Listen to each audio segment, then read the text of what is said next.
فاتح طالع وصل لي زميله جان شكيب يضيعها. اوه يلعب ما فيش خطا. هاي الكره هاي موالي عرضيه والهدف. الهدف الاول بيزيد. بيزيد ممتاز. او نايجي تمريره كانت من نايجي وبيزيد في الشباك. سفيان بيزيد يفتح باب التسجيل ويفتح العداد بالنسبه له وبالنسبه للمولوديه في الدقيقه 11. المولوديه هدف، نجم بن عكنون 0. الكرة بدأت حين ضاعت من اللاعب أوجان نور الدين. لو نشاهد الإيداع في الوقت اللي كنا نتكلموا عليه انه يسيطر على الكرة ضيعها. الحكم كان قريب جدا من الخطأ، كان طلب مخالفة وما فيش خطأ. يقول الحكم هاي الإعادة أنا ضيعها. يرفع راسه ويلعب كرة أرضية ممتازة. يزيد مسجل الهدف. انطلاقة يوسف بلايلي يرفع راسه. هاي عرضية للتصويبه ربما ممتازه والهدف. في منتهى الروعه، تلمس ال90 الزاويه ال90 وتسكن الشباك بكيفيه جميله. محمد بن خماسه يضيف الهدف الثاني ويحرر تماما المولوديه. هدفان مقابل 0 امام نجم بن عكنون. هذه كره في منتهى الروعه، ولا حارس ربما على المستوى العالمي يمكن له ان يصد هذه الكره. لا تصد ولا ترد.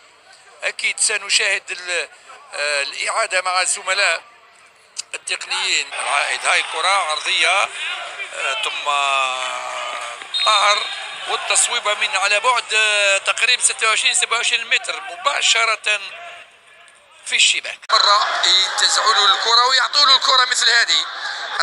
راح يوسف دخل منطقة العمليات يلعب بيده. هاي كرة الهدف الثالث ربما. الحكم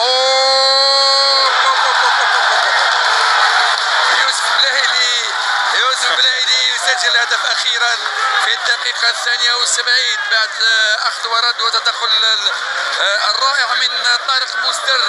في النهاية بلايلي يسجل الهدف الثالث لصالح المولودية. 3 أهداف مقابل 0 لصالح مولودية الجزائر أمام نجم بن عكنون. حاول لغاية التسجيل يوسف بلايلي.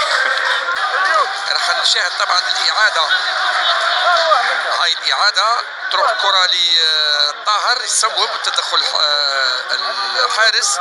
فعلا الكرة راحت لي بالخماسة، كان ممكن أن يرجعها مباشرة في الشباك، ولكن بالخماسة لعبها بالقدم اليمنى. الطريقة الجميلة جدا. الهدف الرابع. الثنائي الخطير. داو من جهة، داو يوسف إلى خير الدين. خير الدين مرزوقي يعبر على المكنون لأنه ضيع قبل قليل فرصة لا تضيع ويسجل الهدف الرابع والأول. يرد على نفسه. نعم يرد على نفسه. يعني 4 أهداف مقابل 0. هاي الصورة الجميلة. إنزوغرانا مرزوقي وبلايلي وأيضا الشاب حسن خوجة دليل. هاي رباعية كاملة. المولودية تبعت برسالة قوية نور الدين إلى كل الفرق هذا الموسم. رباعية في جولة أولى. هذه انت اللي تقولها انا ما قلتش. 4 أهداف مقابل 0 لصالح المولودية في الدقيقة 91 الآن. نلعب الدقيقة 91. أو خير الدين مرزوقي التمرير.